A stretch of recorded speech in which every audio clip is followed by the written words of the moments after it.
Hello, beautiful people of Earth, and welcome to the first ever episode of the Privilegecast, the show where we complain about people who are freaking privileged. I'm Jake. And I'm Parth. So, I guess to start off, we're going to define what it means to be privileged, just so everyone's on the same page. You know, you hear the word thrown around a lot. Some people are like, oh, you're privileged, and then that person's like, no, I'm not. And then some other people are like, check your privilege, and then sometimes it's nonsense. It's overused, and we want to clearly define it so you know exactly what we're talking about. To me, anyway, being privileged means you satisfy a couple of criteria. One is that you have an advantage over others that is completely unearned. Entirely unearned. Yeah, completely unearned. That's kind of an important detail. If you earn the advantage, you know, maybe you're not necessarily privileged. But one more factor is that you aren't aware of issues surrounding people that don't have this advantage. And when I bring up these examples of privileged people that we're going to discuss today, you'll see what I mean by that. But that's all I'll say on the definition for now. I think everyone, you know, has sort of an intuition for what this means, but that's just to lay the groundwork. Do you have anything to add? No, I think you got the privileged part right. Let's start. Yeah, let's begin. So each episode we're going to go over two types of privileged people each. So I'm going to bring in two, Parth is going to bring in two, and I don't know, do you want to make this into like whose people are more privileged or whatever? Okay. I mean, let's add some competitive element to it.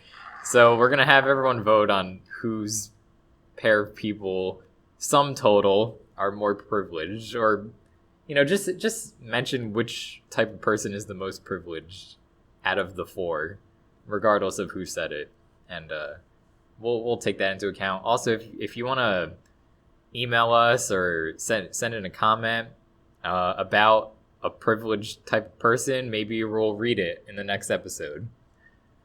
But for now, the first type of privileged person I want to talk about is cruise ship workers. Cruise ship workers. Okay. Yeah, that's people who work on a cruise ship. Okay. Where are you going with this? Okay, so the thing is, in what other job can you literally live on a cruise ship? So at first I was like, you know, they probably have it rough. They have to serve a bunch of people, often who are inebriated or, you know, stressed out. And I totally get that. But then I read some sort of post on Reddit. I didn't read it on Reddit. It was a screenshot on Twitter because I don't use Reddit. Okay.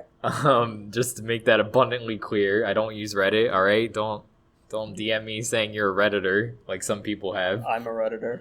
That's fine. You can be a Redditor, but I don't use Reddit. All right. Okay.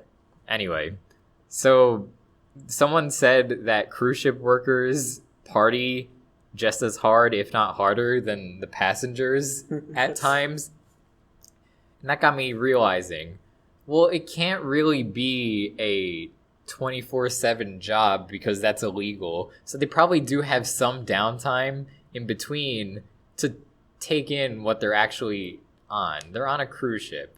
Free food, free entertainment. No rent. No rent. You don't have to pay rent. That's a good point too. Oh shit. Unless you need to send your family money back home, but even then, you know, you're not paying your own food costs. That's a huge savings right there. And you get to explore the world. I mean, yeah, you're kind of on the ship, so you only get to see it from a distance. But still, what other job can you have that has these qualities? You watched this show Below Deck on, I think it's on Bravo. It's basically a reality TV show where cruise ship employees have Real Housewives level drama on the ship. And you think they're so hardworking and dedicated to making sure every passenger's experience is as great as possible, and then they get into this normal like workplace drama, and you realize, no, we've been sold a lie, these people are actually this job is actually very typical. So you have a typical job, but with all these benefits on top. That's what I'm saying. It's not any harder than anything else for all these benefits. And as far as the traveling aspect goes, some might compare to a flight attendant. Okay, Problem is, a flight attendant is on this cramped, tiny little metal cylinder, and you have to walk, down an aisle just to get to where you want to go, and you don't really get to see anything. So, an airplane you want to get on and get people off as fast as possible if you're an airline. On the other hand, try to make the most money. Essentially, an airplane is the fast food transportation, whereas the cruise ship is the gourmet 5-course meal. And cruise ship employees get to experience that 5-course meal on a daily basis. So cruise ship workers are just privileged air flight attendants? Yeah, basically. Okay. Yeah, air flight attendants are the oppressed equivalent of the privileged cruise ship workers. Of course, it makes too much sense. Yeah. So cruise ship workers, know that I'm onto you.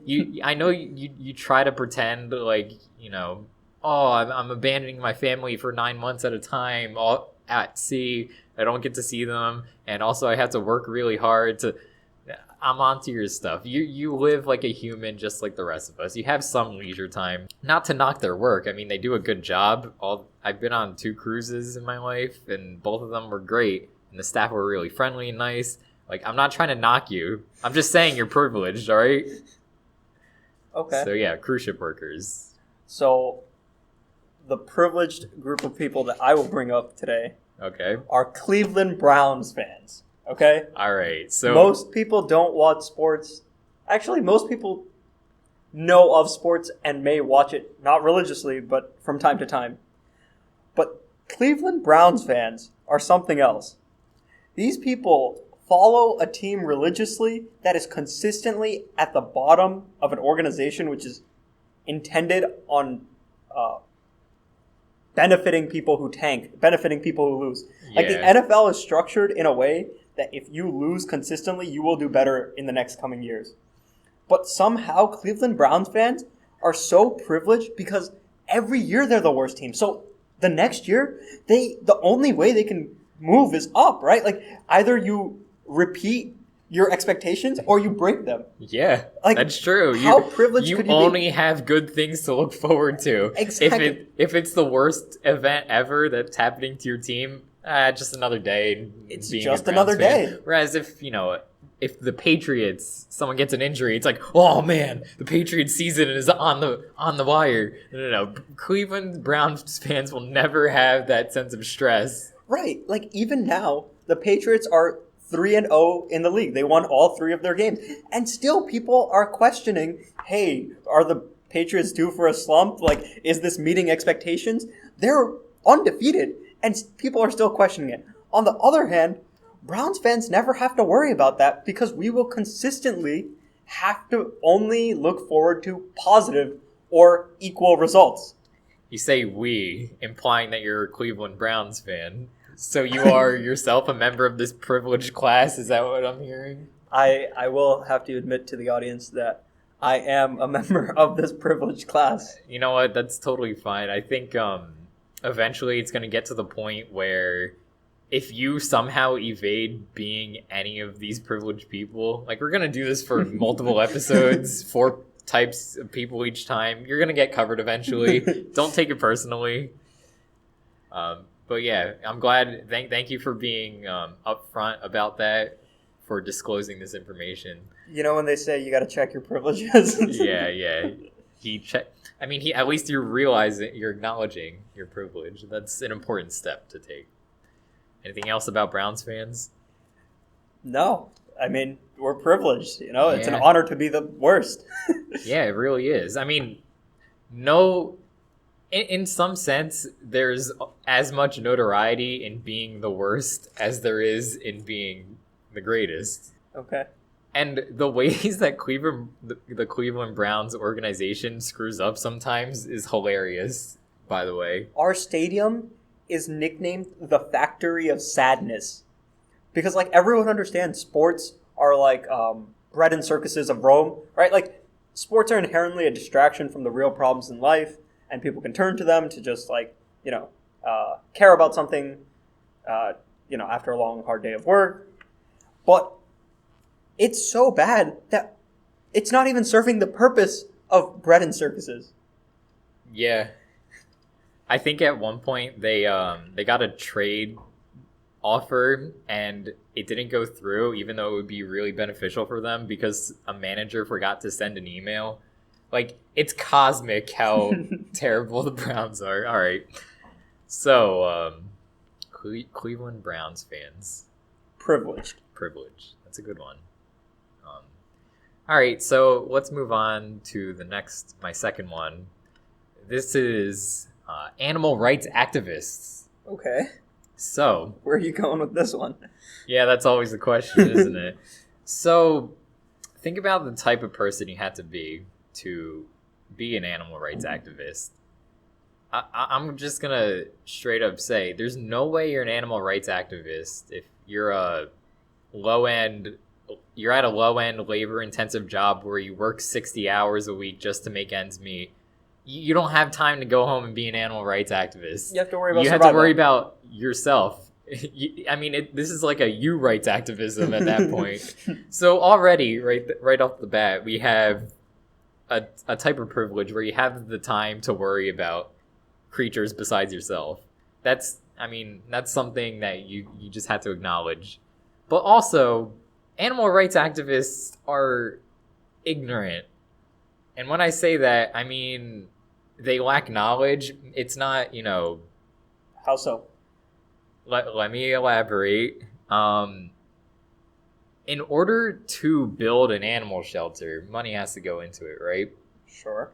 So you need not only the initial costs of building the thing, but also you need to hire employees to take care of these animals and to make sure they're all fed well and that they're treated well. And, the demand is still so high that some of these animals, unfortunately, do have to get put down eventually, which is terrible. So are you thinking of animal rights activists as in, like, the people who are like, oh, zoos are bad? Because when you said animal rights activists, I thought of, the people who are thinking, like, oh, the meat industry is cruel. Or...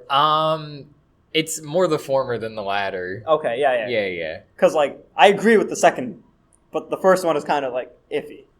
Yeah, I got you. No. I agree that zoos are terrible or whatever, but here's my point. We have all this money being committed to animal shelters and, we have laws against animal cruelty. Meanwhile, there are homeless people out on the streets of San Francisco. How is an animal at all more important than a human? That's my question. So I think to be an animal rights activist, it means one of two things. Either you're not aware of the fact that there are people who need help over these animals, or you have this argument in your head, and I know some of you are thinking this right now, so I'm going to shut it down. You're like, oh, well, a human made their own decisions in life to get to the point where they're at, whereas an animal is super innocent and pure and has no choice in the matter, so we should help the animal instead. I don't understand that logic personally. If you don't have an opportunity to show that your intentions are pure, then how can someone judge that they are? Furthermore, animals have personalities. Like, you witness this firsthand if you've ever been to two different people's houses who have dogs. They have different personalities. So who is to say that one wouldn't want to, go on a killing spree? Or, I mean, some do. They're pit bulls who eat babies' faces off. What are you going to say? I'm not coming at you, but, like, people can worry about two separate issues at the same time, right? It's not like it's like a tunnel vision. Like, sure, there are people who are single issue voters, right? You're right. Yeah. But, like, majority of people that I know of who are, like, animal rights activists or environmentalists still understand homelessness is a problem, right? It's not like, oh, yeah, like, all I care about is the environment. Like, no, okay, I agree with you, but... Like, there are many problems that I care about in the world, right? And okay, yeah. And there's... On one hand, I do get the argument you're making, a person only has a limited amount of time in their day. You're given a pie with 24 slices, and you have to allocate them correctly with family time, recreation, work, rest, and then, the issues that you actually care about in the world. So I like to think that there's really like maybe 5 real issues that a person can like take on and like lead the charge throughout their lives. Like there's just not enough time in a single person's life to be able to like champion every single cause, right?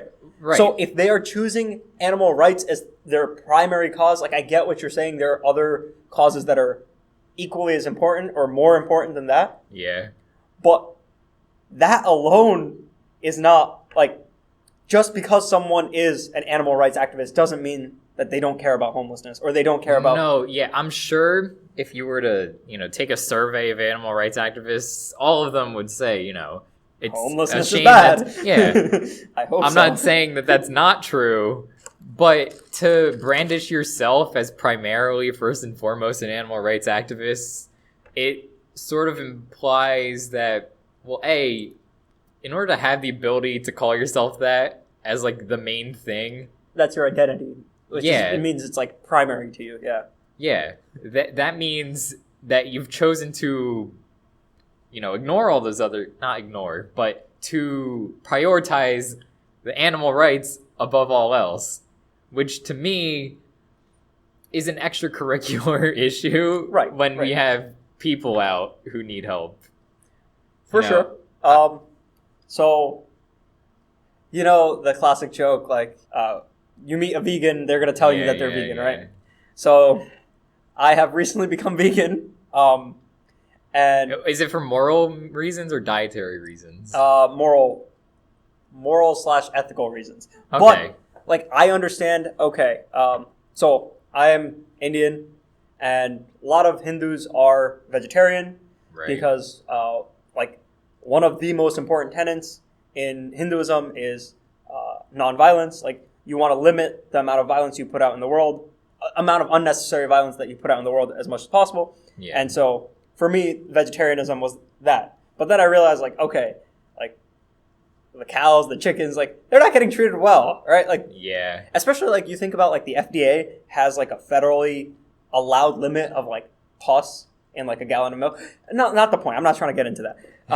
Sure. Like, one, the animal cruelty is bad, and if, like, I'm trying to limit the amount of violence that I put out, then that's one natural step. And secondly, environmental sustainability, right? Yes. But I agree with these causes, but I don't think they're the primary cause in my life. So all I do is I eat vegan, that's it. Like, I'm not going and, like, championing, and everyone should become a vegan. And that's fine. The problem I have is people who would, like, literally...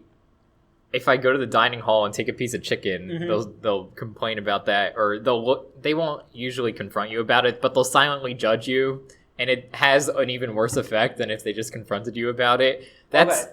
I completely understand what you're saying. You're saying the people who have like this outlook, but then that's their be all end all. Like, you know what? This is what I'm going to dedicate my life to. Yeah, Animal right. rights. You don't have anything else going on that you're going to deem more important. Like earlier I said, someone who works a 60-hour labor-intensive job isn't going to be an animal rights activist. They're not going to brand themselves that way because there's no amount of time in the world to do that. Like this is all extracurricular, as I said. But also, if you're in a dining hall, the animal's already been mistreated and killed. He gone. Like, let me at least make sure that this animal sacrifice was not in vain. He gone. And take this piece of General Tso's chicken. Like, please stop looking at people like they're disgusting pieces of human trash just because they'll take a piece of chicken if it's there. That's not... And also, a lot of the environmental impacts of the poultry and meat farming industries are overstated, but that's a debate for another time, I think. Maybe I'll get into that at a later time. Yeah, I would need to do more research, but the Amazon from what I is know... on fire right now because of meat production.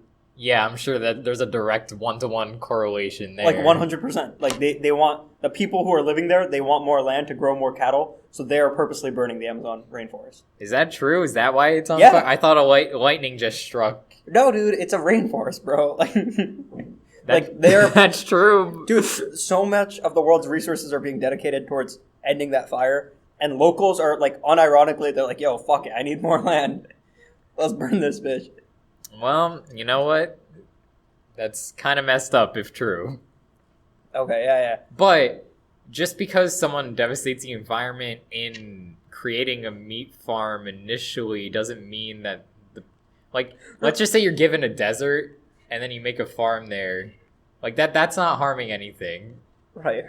In theory, anyway. I would have to do more research into this before bringing it Well, up. I 100% agree with you. Like, I find importance in, the environment and the moral, whatever, the reasons for animal protection or, animal rights. But if that was my be-all, end-all, and my life was so cushy that I could just be like, yeah, this is the hill I'm going to die on, animal rights, then yes, I'm privileged. Yeah. And, it's one thing to be about, in a more global scale, like the environment, that's perfectly fine. But I think it's important not to conflate actual environmentalism with, I want animals to be treated like they're freaking customers at a 5-star hotel. Did you know that there are hotels for dogs? Are you This referencing the movie?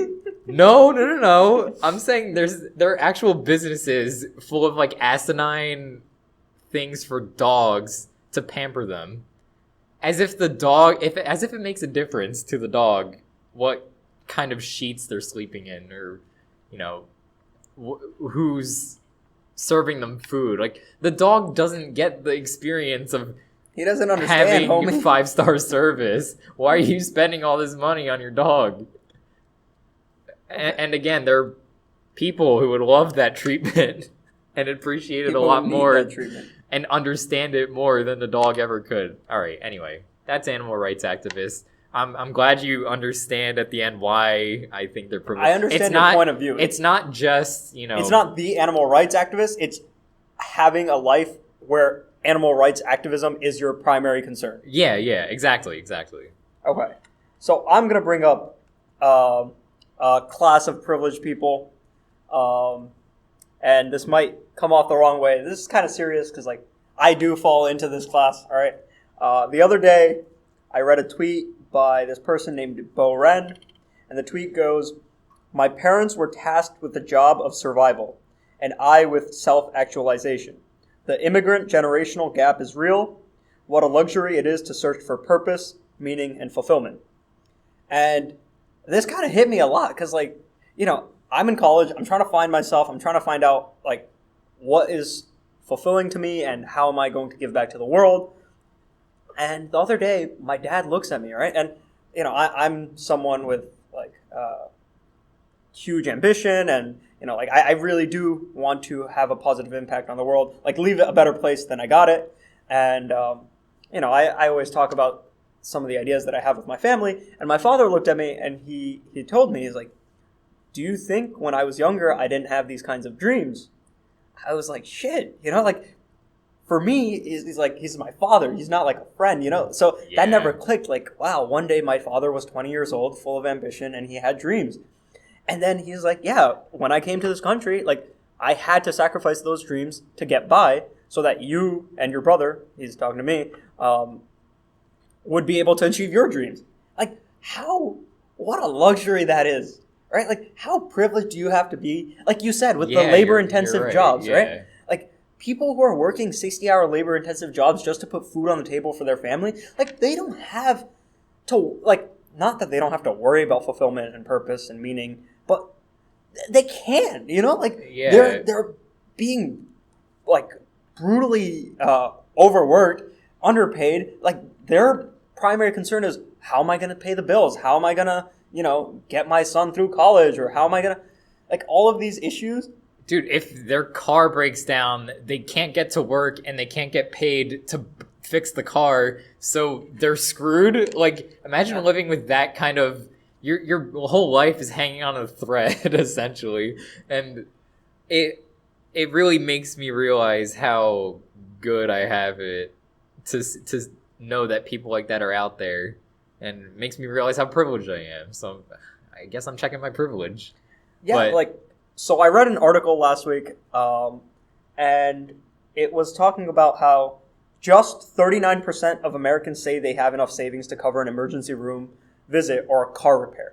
That means 61% of Americans are one emergency away from financial disaster. Ruin. Oh yeah. Yeah. Think about that. Whether your car's engine just dies or you break both legs in a tragic accident, so many people have many more important worries or many more pressing worries, right? It's like Maslow's hierarchy of need. Yeah, Maslow's pyramid or whatever. Yeah, his hierarchy of need, right? Like survival, shelter, water. The higher you are, the more privileged you are, to be honest 100%. with you. I mean, it really is. And being a first generation immigrant in America, I think about it sometimes, how, I don't have it as easy, trying to assimilate to a new culture, or at least seeing my parents trying to assimilate in a new culture while I am being raised here. There's a generational gap there. And then there's all these problems. But at the same time, it's whoa, my parents grinded and they sacrificed their dreams and all of this stuff for survival just to create a foundation for me to have the privilege to search for meaning, passion, fulfillment. That's so freaking privileged. What a luxury. Yeah, and I mean, it's not even just your parents. They're how many years of human history have there been so far? 200,000, I guess. 2019 years. Yeah, there have been 2019 years that humans have been on this earth. Yeah, man. And I mean, in that time, you would used to live in a cave, and if you left the cave, you would just get your head bitten off by a saber-toothed tiger. And now we're living in a world where that is considered news if that happens. Just everything has built on itself. We eventually, agriculture became a thing. We're not hunter-gatherers anymore. And then science blew up, and we calculated the circumference of the Earth before we even had a telescope that could conceivably do anything. Just the amount of stuff that happened before you were born to get you to live the standard of living that you have now. In a sense, if 100%. you're alive now after all these things there was a time before Euler and math. Imagine that time. Shit. No, I think about it, dude. The Isaac Newton quote, "If I have seen further, it is by standing on the shoulders of giants." It's so true. Everything is. You have to be so grateful for every single person that's come before you. Think about it like this, bro. You don't even think about it. You walk into the bathroom and you turn on the faucet. Do you understand? Engineers in the freaking 50s had to plan entire city architecture for plumbing and all this just so one day in 2019 Jake can wake up in the morning and just turn a freaking faucet and clean cold water comes for him to brush his teeth. Just simple things like that. It's crazy how privileged we are. Yeah, and not to mention those engineers, they had parents raising them that maybe they weren't engineers, but they still contributed to the fact. Everything is just a product, a multiplicative product, not a corporation product, just to be clear. Right. Everything's a product of everything that came before. And if you're living on the earth now, yeah, as terrible as things are, there are many problems, right? Of course there are many problems. It could be worse, but it could be so much better. 100%. Yeah. But what my point of first or second generation immigrants being fortunate is the fact of the matter is if we make it, we all have dreams, right? I have dreams, and when I make it, it won't be because only of my hard work. It'll be because of the last 30 years that my parents have sacrificed trying to make it into this country, right? It will be because of all the risks that they take and the overtime that they worked, and all of these factors came into building the foundation upon which I stand, and then now I am trying to reach even further. So, I mean, that's one of the deepest ideas of privilege that there is. You have to, whenever you're thinking about, I mean, you need the perspective. You have to keep multiple perspectives in your mind at all times about whatever issue you may be having, because, again, yeah, it could be worse. And the fact that it isn't worse is only the result of your inherent privilege in existing. I didn't mean to put it so harshly, but that's the most succinct way I could think of to summarize. Yeah, don't get me wrong. it could be worse, right? Like we have it well, and we have it a lot better than people who are working laborious jobs, but it could definitely be better. I mean, there's this concept that humans are always at a specific level of happiness, no matter what the standards around their life are. Like, they're always going to end up searching for something better. It's called the hedonic treadmill in philosophy. Oh, yeah, Where like, you buy a car, right? Like, the first 2 months that you see it, it's like, whoa, that's my new car. Like, damn. And then 6 months down the line, it's just your car, right? Like, people always think that paradise is around the corner. Like, hey, when I get that, pay raise, like, wow, then my life's going to be great, right? Like, things might not be so hot now, but once I get X, my life will be great. But that's a sham. Like, the hedonic treadmill is a trend in, human psychology where no matter what major change you make, you will still eventually just even out to the same level of happiness. Yeah, it's almost sad, and different people have different base levels of happiness, I think. Yeah, which is even worse to think about, because then you're just born happier than someone else genetically. No, that's kind of messed up. Yeah. I think that knowing that we have this kind of privilege, it's like, okay, like I'm on that journey for self-actualization, and I'm gonna get there. Everyone before me has sacrificed and built up to the pinnacle of humanity, which is me. Honor their sacrifice by not sitting in bed until 5 p.m. on my phone reading Twitter. 5 Let me do something. Yeah. Oh, yeah, I was thinking, like, you wake up at noon and you're in your bed till 5 p.m., that kind of deal. But 5 a.m. works too. Yeah. Anyway, I guess that's the end of the privilege discussion, that particular privilege discussion. What exactly was the name of it? First generation immigrants? Yeah. Okay, yeah. Yeah. I mean, really, it was everyone by the end of the discussion. Every human being that's alive right now. Privilege. Yeah, but what a way to first generation immigrants, and your first one is Cleveland Browns fans, which that was a good one. I didn't even think about it that way. And mine were cruise ship workers and animal rights activists who make it attendant workers need to stand up for their rights, okay? Yeah. I'm tired of these people, these cruise ship workers, walking in every day to their job, clocking in as if they don't live on paradise. They legit live on paradise. Dude, I don't even get why cruise ships stop at places. Just have the cruise ship. Keep going, bro. Yeah. All right. Thank you for listening. If you've listened this far, this was an appropriate length, I feel. My previous podcasts have been too long-winded in the past, I feel. Like, people see a 60-minute runtime, they're like, I'm not listening to that. 35 minutes is a lot more manageable. So, yeah.